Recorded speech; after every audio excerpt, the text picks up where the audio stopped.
मन को सुकून और शांति से भर देंगी। ये श्री कृष्ण की जरूरी बातें। कभी कभी हम जीवन में इतनी परेशानियों में घिर जाते हैं कि हमें यह समझ ही नहीं आता कि आखिर शांति कहाँ मिलेगी। लेकिन श्री कृष्ण कहते हैं, जो अपने मन को शांत कर लेता है वह दुनिया की हर समस्या का हल खोज सकता है। जीवन की हर परिस्थिति में हमें खुद को स्थिर रखना होगा, क्योंकि जो इंसान अपने मन पर नियंत्रण नहीं रख सकता वह किसी भी स्थिति में सही निर्णय नहीं ले सकता। सोचिए, अगर किसी नदी का पानी लगातार हिलता रहे तो क्या उसमें कुछ साफ दिखाई देगा? नहीं ना। वैसे ही जब हमारा मन अशांत रहता है तो हम सही और गलत में फर्क नहीं कर पाते। इसलिए जीवन में सबसे पहले अपने मन को शांत करना सीखिए। अगर कोई आपको परेशान कर रहा है तो उससे लड़ना ही एकमात्र उपाय नहीं है। कई बार चुप रहकर भी सबसे बड़ी जीत हासिल की जा सकती है। बीता हुआ समय, खोए हुए लोग और बीती हुई गलतियां, ये सब रेत की तरह होते हैं। जितना कसकर पकड़ोगे उतना ही हाथ से फिसलेंगे। जब भी लगे कि हिम्मत टूट रही है तो एक बार याद करो कि तुमने इससे भी बुरे दिन देखे हैं और उनसे भी बाहर निकले हो। यही तुम्हारी असली ताकत है। बांस का पेड़ पहले 5 साल तक जमीन के अंदर अपनी जड़ें मजबूत करता है और फिर अचानक तेजी से बढ़ने लगता है। ऐसे ही आपके संघर्ष के साल भी आपके भीतर ताकत भर रहे हैं। जब सही समय आएगा तो सफलता भी दिखेगी। अगर कुछ आपके नियंत्रण में नहीं है तो उस पर अपना समय और मन खराब मत करो। श्री कृष्ण कहते हैं, दुनिया में सबसे खतरनाक चीज क्या है? तुम्हारी सफलता। लोग तुम्हारे मजबूत इरादों से डरते हैं। वे नहीं चाहते कि तुम आगे बढ़ो, क्योंकि अगर तुमने खुद को बदल लिया तो उनकी खोखली दुनिया में दरार आ जाएगी। इसलिए वे तुम्हें कमजोर दिखाने की कोशिश करेंगे। बार बार तुम्हें यह एहसास दिलाएंगे कि तुम कुछ नहीं कर सकते। लेकिन याद रखना, अगर किसी ने तुम्हें तोड़ने की ठान ली है तो यह इस बात का सबसे बड़ा सबूत है कि तुम में कुछ खास है। तुम्हें क्रोधित करना, तुम्हें दुखी करना, तुम्हें हताश करना, यह सब कुछ इसलिए किया जाता है ताकि तुम्हें अपने असली लक्ष्य से भटकाया जा सके। लेकिन जो इंसान अपने मन पर काबू पा लेता है वह पूरी दुनिया पर काबू पा सकता है। जब कोई तुम्हें उकसाने की कोशिश करे तो बस इतना सोचना, क्या यह चीज 5 साल बाद भी मायने रखेगी? अगर जवाब नहीं है तो अभी से उसे जाने दो। इससे पहले कि हम इस विषय को गहराई से समझें, आपसे अनुरोध है कि इस वीडियो को अंत तक देखें। यदि आपको हमारा यह प्रयास पसंद आए तो वीडियो को लाइक करें और नीचे कमेंट में जय श्री राधे कृष्ण अवश्य लिखें। साथ ही अगर आपने हमारे चैनल को अभी तक सब्सक्राइब नहीं किया है तो अभी सब्सक्राइब करें और बेल आइकॉन जरूर दबाएं, ताकि हमारी हर नई प्रेरणादायक वीडियो सबसे पहले आप तक पहुंचे। इंसान की सारी परेशानियों की जड़ सिर्फ 2 चीजें होती हैं, तकदीर से ज्यादा चाहता है और वक्त से पहले चाहता है। जीवन में हर किसी को संघर्ष करना पड़ता है। फर्क सिर्फ इतना है कि कोई इन्हीं संघर्षों में टूट जाता है तो कोई खुद को और मजबूत बना लेता है। अगर कोई चीज तय करती है कि आप कितने महान हैं तो वह न रुतबा है, न दौलत, न ओहदा, वह है आपके विचार, आपका आचरण, आपका व्यवहार। क्रोध एक ऐसी आग है जिसमें जलते भी आप हैं, पछताते भी आप हैं और खुद को पीछे भी धकेलते हैं। पर क्या कभी सोचा है कि क्रोध अकेला नहीं आता? उसका पूरा खानदान होता है। उसकी बहन है जिद, पत्नी है हिंसा, बड़ा भाई अहंकार, मां है उपेक्षा और पिता है भय। उसकी 2 बेटियां हैं, निंदा और चुगली, जो हर वक्त हमारे कान और मुंह के पास मंडराती हैं। और इस पूरे खानदान की सबसे चालाक बहू है ईर्ष्या, जो धीरे धीरे मन को जहर से भर देती है। इसकी पोती है घृणा, जो हर वक्त नाक के पास रहती है और सांसों में जहर घोलती रहती है। अगर इस पूरे परिवार से बचकर रह सको तो जीवन शांत और सुखमय हो सकता है। एक महिला के पति का तबादला एक रेगिस्तान के पास आर्मी ट्रेनिंग कैंप में हुआ। जब वह वहां पहुंची तो कुछ ही दिनों में उसे उस जगह से नफरत हो गई। तपती गर्मी, धूल भरी हवाएं, चारों तरफ सूखा और अकेलापन। उसने अपने पिता को चिट्ठी लिखी और लिखा, यहां रहना अब मुझसे बर्दाश्त नहीं होता। इससे तो अच्छा होता कि मैं जेल में होती। उसके पिता ने जवाब में सिर्फ 2 पंक्तियां लिखी। 2 लोगों ने जेल की सलाखों के पीछे से देखा। एक ने कीचड़ देखा, दूसरे ने सितारों से भरा आसमान। इन पंक्तियों ने उसकी पूरी सोच बदल दी। उसने समझ लिया कि परिस्थितियां हमेशा हमारे बस में नहीं होती, लेकिन उन्हें देखने का नजरिया जरूर हमारे हाथ में होता है। इसके बाद उसने कभी शिकायत नहीं की, बल्कि अपने जीवन की नेमतों को गिनना शुरू कर दिया। अब उसे धूल भरी हवाओं में ताजगी महसूस होने लगी, अकेलेपन में खुद से मिलने का अवसर दिखने लगा और सूरज की गर्मी में जीवन की ऊर्जा नजर आने लगी। यही तो जीवन है, जो जैसा देखता है उसे दुनिया वैसी ही दिखाई देती है। वक्त ने हमें कैद नहीं किया, हमारी सोच ने हमें कैद कर रखा है। बंद दरवाजों की खिड़कियां खोल कर देखो तो सही, क्या तुम्हें कीचड़ नजर आ रहा है या सितारों से भरा आसमान? कभी भी हालातों को दोष मत दो, बल्कि खुद से पूछो, क्या मैं अपने नजरिए को बदल सकता हूं? एक शिष्य अपने गुरु के पास आया और बोला, गुरुजी, एक आदमी आश्रम के लिए गाय उपहार में दे गया है। गुरु मुस्कुराए और बोले, अच्छा हुआ, सभी को दूध पीने को मिलेगा। कुछ दिनों बाद वही शिष्य फिर आया और बोला, गुरुजी, जिसने गाय दी थी वह आकर अपनी गाय वापस ले गया। गुरु फिर मुस्कुराए और बोले, अच्छा हुआ, गोबर उठाने के झंझट से मुक्ति मिल गई। शिष्य आश्चर्य में पड़ गया। उसे समझ नहीं आ रहा था कि एक ही घटना के दो विपरीत परिणामों पर गुरु खुश क्यों हो रहे हैं। तब गुरु ने कहा, बेटा, परिस्थिति बदले तो अपनी मनस्थिति भी बदल लो, दुख भी सुख में बदल जाएगा। सारा खेल तो बस नजरिए का है। यही जीवन का सबसे बड़ा रहस्य है। जब भी कोई कठिनाई आए, जब भी कोई चीज छिन जाए, जब भी कोई योजना असफल हो जाए, तो खुद से एक सवाल पूछो, क्या मैं इसे एक नए नजरिए से देख सकता हूं? दोस्तों, जब भी परिस्थितियां विपरीत हों, इन दो पंक्तियों को हमेशा याद रखना। दो लोगों ने जेल की सलाखों के पीछे से देखा। एक ने कीचड़ देखा और दूसरे ने तारों से भरा आसमान। जैसा तुम्हारा नजरिया होगा, वैसा ही तुम्हारा जीवन होगा। अगर कोई समस्या आती है तो उसके साथ उसका समाधान भी जन्म लेता है। मुश्किल से मुश्किल समय में भी दिन सिर्फ 24 घंटे का ही होता है। वक्त ठहरता कहां है? जैसा भी हो, यह गुजर ही जाता है। अंधेरी से अंधेरी रात भी अपनी कोख में दिन का उजाला लिए होती है। जीवन कभी कभी ऐसे दौर से गुजरता है जैसे कोई ट्रेन किसी घने अंधेरे से भरी सुरंग से गुजर रही हो। लेकिन बताओ, क्या हम उस वक्त अपनी टिकट फेंक कर ट्रेन से बाहर कूद जाते हैं? नहीं, क्योंकि हमें भरोसा होता है कि ट्रेन का ड्राइवर हमें सही सलामत उस सुरंग से बाहर ले जाएगा। तो फिर जिंदगी की ट्रेन पर भरोसा क्यों नहीं? जब चारों ओर अंधेरा हो, जब हालात विपरीत हों, जब उम्मीद खत्म होती दिखे, बस भरोसा बनाए रखना। कभी कभी सुरंग छोटी होती है, कभी कभी बहुत लंबी, पर अंत में यह एक सुरंग ही तो है जिसका दूसरा सिरा रोशनी से भरा होता है। बस भरोसा मत खोना। पेड़ की शाखाएं अगर बची रहेंगी तो पत्ते फिर से आएंगे। अगर आज समय बुरा है तो क्या हुआ, अच्छा समय भी जरूर आएगा, क्योंकि कोई भी परिस्थिति स्थायी नहीं होती, न सुख न दुख। एक घर में 5 दिए जल रहे थे।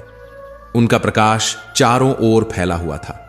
लेकिन फिर एक दिन पहला दिया उदास होकर बोला, इतना जलकर भी मेरी रोशनी की कोई कदर नहीं। मैं लोगों के लिए खुद को खत्म करता जा रहा हूं, फिर भी कोई मेरी अहमियत नहीं समझता। इससे तो बेहतर है कि मैं बुझ जाऊं। और यह कहते ही वह दिया बुझ गया। जानते हो वह कौन था? वह था उत्साह का दिया, जो हमारे अंदर ऊर्जा और प्रेरणा भरता है। लेकिन जब उसे महत्व नहीं मिला तो वह बुझ गया।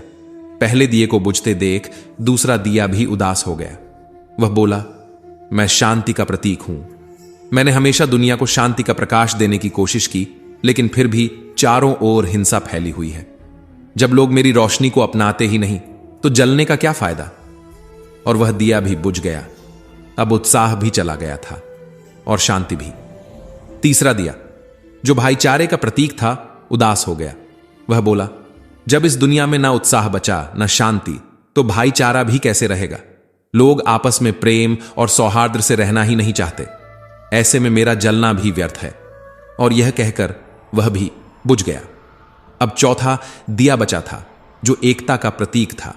लेकिन जब उसने देखा कि न उत्साह बचा, न शांति, न भाईचारा, तो वह भी बुझने को तैयार हो गया।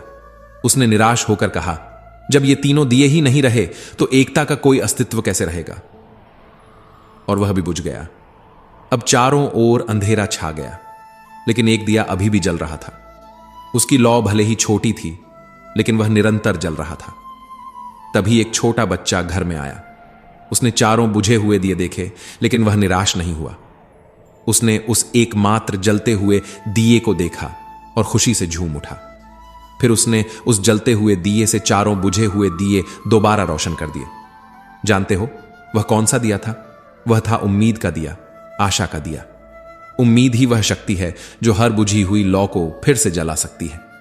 जब जीवन में कठिनाइयां आईं, जब हर रास्ता बंद होता दिखे, जब हर चीज असंभव लगे, तब सिर्फ एक चीज का दामन मत छोड़ना, उम्मीद का। उम्मीद वक्त का सबसे बड़ा सहारा है। जहां उम्मीद होती है वहां हर लहर किनारा होती है। अगर मुश्किल वक्त में किसी चीज की सबसे ज्यादा जरूरत होती है तो वह है आशा, सहयोग और एक दूसरे के साथ खड़े होने का एहसास। कठिनाइयां मिटाने से नहीं मिटती, उन्हें धैर्य और कर्म से हराया जाता है। भाग्य के लेख से डर मत, अच्छे कर्म करता चल, फिर ईश्वर की महिमा देख। अगर दर्द ना होता तो खुशी की कीमत समझ में ना आती। अगर हर चीज केवल चाहने से मिल जाती तो दुनिया में ऊपर वाले की जरूरत ही ना होती। कभी कभी कुछ पल तन्हाई में बैठकर ईश्वर को याद कर लिया करो, फिर देखना कितना सुकून मिलेगा। इमली का नाम लेने से मुंह में पानी आ सकता है, तो ईश्वर का नाम लेने से आत्मा को ठंडक क्यों नहीं मिलेगी? जो बीत गया उसे याद करके खुद को तकलीफ मत दो। तकदीर में जो लिखा है उसकी फरियाद मत करो। जो होगा वह होकर रहेगा, इसलिए कल की फिक्र में अपनी आज की हंसी मत खोना। जिंदगी सड़क की तरह है, ये कभी सीधी नहीं होती, लेकिन मोड़ जरूर आते हैं। मुश्किलें अगर दरवाजा खटखटाएं तो डरना मत, निडर होकर दरवाजा खोल दो, क्योंकि कामयाबी अक्सर अपना भेष बदल कर ही आती है। याद रखना, डर के आगे ही जीत होती है। समय जब पलटता है तो सब कुछ बदल कर रख देता है।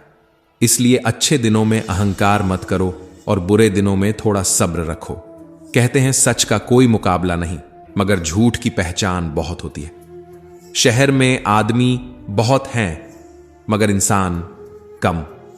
अफसोस उन आंखों पर जो सिर्फ वही देखती हैं जो देखना चाहती हैं। अफसोस उन कानों पर जो सिर्फ वही सुनते हैं जो सुनना चाहते हैं। अफसोस उस जुबान पर जो सिर्फ अपने फायदे की बातें करती है। दिल से सजदा करो तो इबादत बनेगी, मां बाप की सेवा अमानत बनेगी, और जब गुनाहों का खाता खुलेगा तो मां बाप की सेवा ही जमानत बनेगी। जरा सी जिंदगी में यहां व्यवधान बहुत है, तमाशा देखने वाले इंसान बहुत हैं। खुद ही बनाते हैं हम अपनी जिंदगी को उलझा हुआ, वरना जिंदगी के नक्शे तो आसान बहुत है। अजीब खेल है ऊपर वाले का, लिखता भी वही है, मिटाता भी वही है, भटकाता भी वही है, राहत दिखाता भी वही है, उलझाता भी वही है, सुलझाता भी वही है। मुश्किल की घड़ी में दिखता नहीं, मगर साथ देता भी वही है। अजीब दौर है इस जमाने का। हर कोई यही सोचता है कि तमाम शहर जल जाए पर मेरा घर बचा रहे। हर कोई यही चाहता है कि तेरी दीवार से ऊंची मेरी दीवार बन जाए। इस तरह ना कमाओ कि पाप हो जाए, इस तरह ना खर्च करो कि कर्ज हो जाए, इस तरह ना खाओ कि बीमारी हो जाए, इस तरह ना बोलो कि विवाद हो जाए, इस तरह ना चलो कि देर हो जाए, इस तरह ना सोचो कि चिंता हो जाए। किसी ने पूछा, सब कुछ खो देने से भी ज्यादा बुरा क्या हो सकता है? बेहद खूबसूरत जवाब मिला। सब कुछ खो देने से भी ज्यादा बुरा उस उम्मीद का खो देना है जिसके भरोसे हम सब कुछ दोबारा पा सकते हैं। याद रखना, जिसके पास उम्मीद है वह लाख बार हार कर भी नहीं हारता, क्योंकि उम्मीद ही वह शक्ति है जो अंधेरे में भी रोशनी दिखाती है। जीवन में कभी निराश मत होना, क्योंकि निराशा एक दलदल है। इसमें सिर्फ पहला कदम आपका होता है, दूसरा कदम खुद ब खुद आपको खींच लेता है। दलदल को सिर्फ पहले कदम का इंतजार होता है। जिंदगी एक खूबसूरत किताब है, लेकिन जरूरी नहीं कि इसके हर पन्ने हसीन हो, जरूरी नहीं कि हर कहानी हमारी पसंद की हो। अगर किसी पन्ने में सिर्फ अंधेरा दिखे, अगर किसी अध्याय में राहतें न हो, सुकून न हो, शांति न हो, तो सब्र करना। याद रखना, जिसने तुमसे कुछ छीन लिया वह तुम्हें ऐसा कुछ भी देगा जिसका तुम्हें अंदाजा भी नहीं। ईश्वर के घर देर है लेकिन अंधेर नहीं। अगर आज रात है तो सुबह का इंतजार करो। अगर मुश्किलें हैं तो इम्तिहान समझो। अगर रास्ते बंद हो रहे हैं तो खुद पर भरोसा रखो, क्योंकि किस्मत से ज्यादा खुद पर एतबार करना सीखो।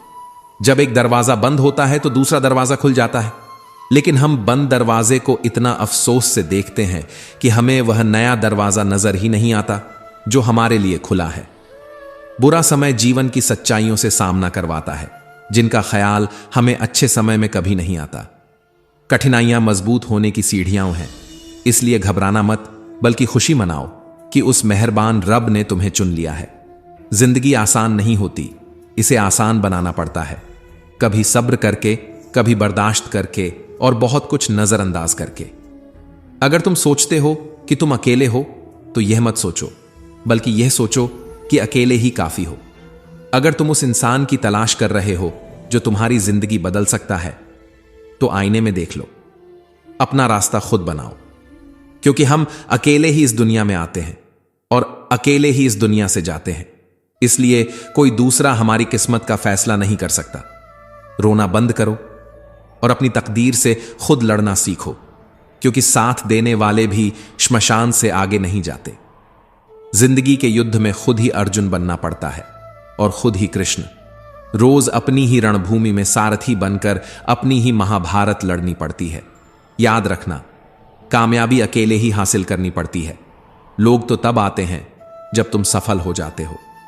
श्री कृष्ण कहते हैं, क्रोध में बोला गया एक कठोर शब्द इतना जहरीला हो सकता है कि वह आपकी हजारों प्यारी बातों को एक पल में नष्ट कर सकता है।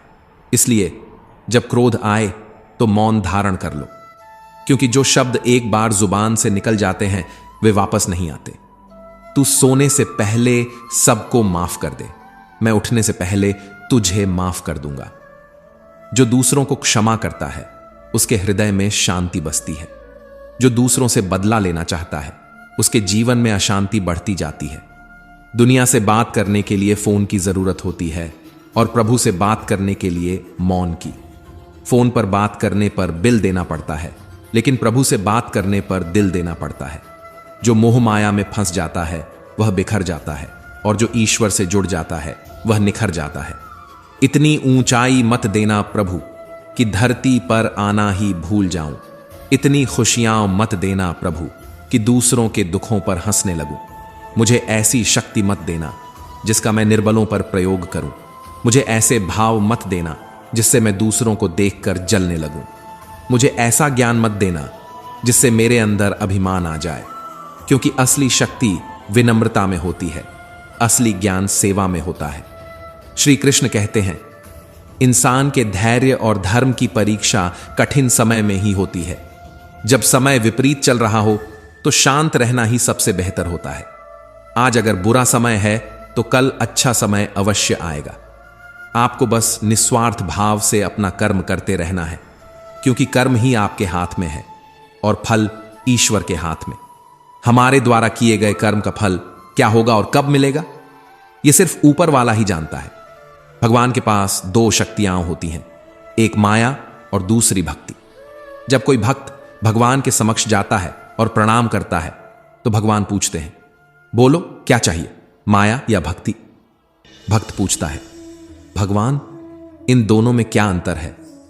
भगवान मुस्कुराते हैं और कहते हैं, अगर तुम्हें खुद नाचना है तो माया ले जाओ, अगर तुम मुझे नचाना चाहते हो तो भक्ति ले जाओ।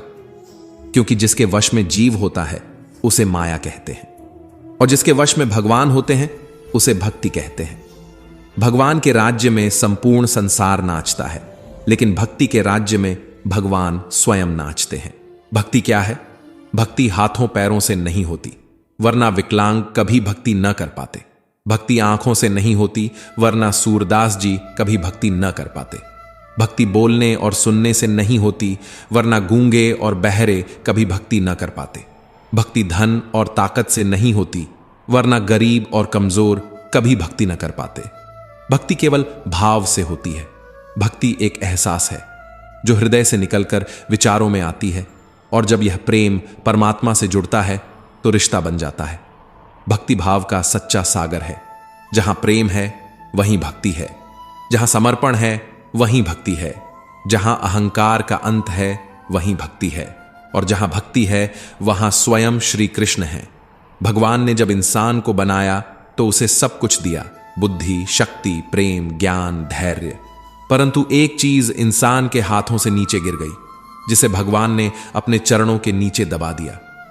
इंसान के चले जाने के बाद किसी ने भगवान से पूछा, प्रभु, आपने अपने चरणों के नीचे क्या छुपा रखा है जो इंसान को वापस नहीं दिया? भगवान मुस्कुराए और बोले, मैंने अपने चरणों के नीचे शांति छुपा रखी है। इंसान सदैव इसके लिए तरसता रहेगा। वह इसे हर जगह ढूंढेगा, धन में, रिश्तों में, सफलता में, संसार के हर कोने में, पर वह इसे नाकाम रहेगा। और अंत में जब वह पूरी तरह थक जाएगा तब उसे यह मेरे चरणों में आकर ही मिलेगी। यही जीवन का सबसे बड़ा सत्य है। मनुष्य का स्वभाव ऐसा है कि सुख में ईश्वर को याद नहीं करता, लेकिन दुख में सबसे पहले उन्हीं को पुकारता है। किसी ने पूछा, भगवान कब याद आते हैं? उत्तर मिला, धर्मात्मा को हर समय, पापी को मृत्यु के समय, चोर को पकड़े जाने पर, गरीब को भूख लगने पर, धनी व्यक्ति को बीमार होने पर, कंजूस को पैसा खोने पर, किसान को वर्षा न होने पर, मुसाफिर को ट्रेन छूट जाने पर, व्यापारी को नुकसान होने पर, विद्यार्थी को परीक्षा में असफल होने पर। इंसान को भगवान तभी याद आते हैं जब जीवन में कोई विपरीत परिस्थिति आती है। दुख में सुमिरन सब करें, सुख में करे न कोई। जो सुख में सुमिरन करे, दुख काहे को होई। लेकिन याद रखना, जब जीवन के सारे दरवाजे बंद हो जाएं, तब भी एक दरवाजा हमेशा खुला रहता है। वह है ईश्वर का दरवाजा। उम्मीद ईश्वर से रखो, दुनिया से नहीं। मैंने कहा, अपराधी हूं मैं। ईश्वर ने कहा, क्षमा कर दूंगा। मैंने कहा, परेशान हूं मैं। ईश्वर ने कहा, संभाल लूंगा। मैंने कहा, अकेला हूं मैं। ईश्वर ने कहा, हमेशा साथ हूं मैं। मैंने कहा, उदास हूं मैं। ईश्वर ने कहा, नजर उठाकर देख, हर वक्त तेरे आसपास हूं मैं। जब भी भगवान से प्रार्थना करो तो सिर्फ यही मत मांगो कि वह तुम्हें मुश्किलों से बचा ले, बल्कि कहो, हे प्रभु, अगर किसी समय मैं आपकी उंगली पकड़ना भूल जाऊं तो आप मेरी बांह पकड़ लेना। अगर मैं आपको साथ चलने के लिए बुलाना भूल जाऊं तो भी आप मेरे साथ चलना कभी मत छोड़ना। याद रखना, कोई भी कुछ कहे, कोई भी परिस्थिति आए, गुस्सा मत करो, चिढ़ो मत। शांति से सोचो, फिर निर्णय लो, क्योंकि आवाज से आवाज नहीं मिटती, लेकिन चुप्पी से मिटती है। तकलीफ सिर्फ तुम्हें होगी, दुख भी तुम्हारा होगा, लेकिन अगर तुम मन शांत रखोगे तो सुख भी तुम्हें ही मिलेगा। जीवन में कई बार हम क्रोध में आकर ऐसी सीमाएं लांघ जाते हैं जिनका पछतावा हमें पूरी उम्र रहता है। एक बार एक व्यक्ति अपनी नई कार को बड़े प्यार से चमका रहा था। उसे इस कार से बेहद लगाव था, जैसे यह उसकी कोई अनमोल संपत्ति हो।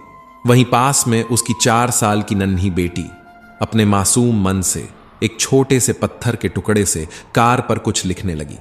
कार पर खरोंच पड़ते ही पिता का गुस्सा 7वें आसमान पर पहुंच गया। वह बिना कुछ सोचे समझे बेटी के पास गया और उसके नन्हे हाथ को इतनी जोर से मरोड़ दिया कि उसकी उंगली की हड्डी में गहरी चोट आ गई। बेटी की मासूम आंखों में दर्द था, लेकिन फिर भी उसने अपने पिता को प्यार से गले लगा लिया और नर्म आवाज में पूछा, पापा, मेरी उंगलियां कब तक ठीक हो जाएंगी? पिता कुछ जवाब न दे पाया। उसके अंदर अपराध बोध उमड़ पड़ा। बेटी का मासूम सवाल उसके दिल में हजारों सुइयां चुभ हो गया। अस्पताल से घर लौटते ही वह व्यक्ति खुद पर गुस्सा करने लगा। उसने अपनी ही कार पर लातें मारी, घूंसे बरसाए, जैसे कि कार को तोड़ने से उसका पछतावा मिट जाएगा। तभी उसकी नजर कार की उस खरोंच पर पड़ी जिसकी वजह से उसकी बेटी को चोट लगी थी। उसकी आंखें भर आईं। जानते हो उस खरोंच पर क्या लिखा था? आई लव यू पापा। एक मासूम बच्ची अपनी नन्ही उंगलियों से अपने पिता के लिए प्यार लिख रही थी और बदले में उसे क्या मिला? दर्द, चोट और आंसू। उस दिन पिता ने एक बड़ा सबक सीखा। जीवन में अपनी सीमाओं को कभी मत भूलो, चाहे वह गुस्से की हो या प्यार की, क्योंकि जो जख्म शब्द और क्रोध देते हैं उनका कोई इलाज नहीं होता। ये मत भूलो कि चीजें इस्तेमाल के लिए होती हैं और लोग प्यार करने के लिए, लेकिन इस दुनिया में हमने चीजों से प्यार करना सीख लिया है और लोगों को इस्तेमाल करना। ये दुनिया कितनी अजीब है। जिनकी आंखों में नींद है उनके पास अच्छा बिस्तर नहीं, और जिनके पास अच्छा बिस्तर है उनकी आंखों में नींद नहीं। जिनके मन में दया है उनके पास देने के लिए धन नहीं, और जिनके पास धन है उनके पास दया नहीं। जिसे भूख है उसके पास खाने को कुछ नहीं, और जिसके पास खाने को है उसे भूख नहीं। कोई अपनों के लिए रोटी छोड़ देता है तो कोई रोटी के लिए अपनों को छोड़ देता है। श्री कृष्ण कहते हैं, जीवन में कुछ नेक काम ऐसे भी करने चाहिए जिनका उस ऊपर वाले के सिवा कोई दूसरा गवाह ना हो। जीवन मिलना भाग्य की बात है, मृत्यु होना समय की बात है, लेकिन मृत्यु के बाद भी लोगों के दिलों में जीवित रहना यह सिर्फ और सिर्फ कर्मों की बात है। सब्र कोई कमजोरी नहीं होती, बल्कि यह वह ताकत होती है जो सभी में नहीं होती। दुआएं कभी खाली नहीं जाती, बस सही समय पर कबूल होती हैं। मनुष्य अपने विश्वास से निर्मित होता है, जैसा वह विश्वास करता है वैसा ही वह बन जाता है। हर चीज की नकल की जा सकती है, लेकिन चरित्र और व्यवहार की नहीं। शब्दकोश में असंख्य शब्द होते हुए भी मौन सबसे बेहतर होता है। दुनिया में हजारों रंग होते हुए भी सफेद रंग सबसे श्रेष्ठ है। खाने को हजारों चीजें होते हुए भी उपवास सबसे उत्तम है। देखने को इतना कुछ होते हुए भी भीतर देखना सबसे महत्वपूर्ण है। सोने की लंका और पुष्पक विमान तो रावण के पास थे, राम ने तो सिर्फ वनवास देखा था। राजपाट तो कंस के पास था, जेल में जन्म तो कृष्ण ने लिया था। राजमहल में कौरव रहते थे, वनवास तो पांडवों को भोगना पड़ा। संघर्ष हमेशा सत्य के साथ चलता है। जब सत्य के लिए स्वयं भगवान को भी संघर्ष करना पड़ा तो हम तो फिर भी सिर्फ इंसान हैं। बात बहुत छोटी है लेकिन गहरी है। बिखरा हुआ समाज और बिखरा हुआ परिवार कभी भी बादशाह नहीं बन सकता, लेकिन हां, वह आपस में लड़कर दूसरों को बादशाह जरूर बना देता है। जिस घर में प्रेम और बड़ों का आदर सम्मान होता है वहां ईश्वर का निवास होता है। प्यार बंटा तो रामायण लिखी गई, संपत्ति बंटी तो महाभारत लिखी गई। याद रखना, इंसान का पतन तब शुरू होता है जब वह अपनों को गिराने की सलाह दूसरों से लेने लगता है। एक पत्थर लो और किसी जानवर पर मारो, वह डर कर भाग जाएगा। अब वही पत्थर मधुमक्खी के छत्ते पर मारो, फिर देखो मधुमक्खियां तुम्हारा क्या हाल करती हैं। पत्थर वही था, तुम भी वही थे, बस फर्क इतना था कि जानवर अकेला था और मधुमक्खियां संगठित थीं। यही तो जीवन का सबसे बड़ा नियम है। एकता में ही शक्ति है। संयुक्त रहो, संगठित रहो, प्रेम से रहो, क्योंकि कुदरत किसी को पूर्ण नहीं बनाती। कंठ दिया कोयल को तो रूप छीन लिया, रूप दिया मोर को तो इच्छा छीन ली, इच्छा दी इंसान को तो संतोष छीन लिया, संतोष दिया संत को तो संसार छीन लिया। मत करना कभी घमंड अपने आप पर। ईश्वर ने तेरे और मेरे जैसे कितनों को मिट्टी से बनाकर मिट्टी में मिला दिया। रेस में जीतने वाला घोड़ा यह नहीं जानता कि जीत क्या होती है। वह सिर्फ अपने मालिक की तकलीफ और सख्ती से दौड़ता है। अगर तुम कभी अपने आप को तकलीफ में पाओ तो समझ जाना कि तुम्हारा मालिक यानी ईश्वर यही चाहता है कि जीत तुम्हारी हो। कभी कभी दिल बस यही चाहता है कि कोई हो जो धीरे से पास आए, कंधे पर हाथ रखे, बिना कोई सवाल किए, बस चुपचाप साथ बैठे। इस दुनिया में यह कौन कर सकता है? मां बाप से बेहतर यह कौन कर सकता है? एक छोटी सी बच्ची अपने पिता के साथ जा रही थी। रास्ते में एक पुल आया, नीचे नदी का बहाव बहुत तेज था। पिता ने कहा, डरो मत गुड़िया, मेरा हाथ पकड़ लो। बच्ची ने मासूमियत से कहा, नहीं बाबा, आप मेरा हाथ पकड़ लो। पिता मुस्कुराए और बोले, मैं तुम्हारा हाथ पकड़ूं या तुम मेरा, इसमें क्या फर्क पड़ता है? बच्ची ने बड़ी समझदारी से जवाब दिया, पापा, अगर मैं आपका हाथ पकड़ूं और कुछ हो जाए तो शायद मैं डरकर आपका हाथ छोड़ दूं, पर अगर आपने मेरा हाथ पकड़ा तो मुझे पता है कि चाहे कुछ भी हो जाए आप मेरा हाथ कभी नहीं छोड़ेंगे। सच ही तो है, बच्चे बड़े होकर साथ छोड़ सकते हैं, लेकिन माता पिता कभी साथ नहीं छोड़ते। बचपन में जब मंदिरों में भीड़ के कारण भगवान के दर्शन नहीं हो पाते थे तो पिता कंधे पर उठाकर दर्शन करवाते थे। तब इतना नहीं पता था कि जो कंधे पर उठाए हैं वही तो असली भगवान है। तो मित्रों, हमें आशा है कि यह कहानी और उपदेश आपको प्रेरित करने में सफल रहे होंगे। अगर आपको यह ज्ञानवर्धक बातें अच्छी लगीं तो वीडियो को लाइक करें, चैनल को सब्सक्राइब करें और इस संदेश को ज्यादा से ज्यादा लोगों तक पहुंचाने के लिए इसे अपने मित्रों और परिवारजनों के साथ साझा करें। कमेंट में जय श्री राधे कृष्ण लिखकर अपनी श्रद्धा व्यक्त करें। आपका समय देने के लिए धन्यवाद। जय श्री कृष्ण।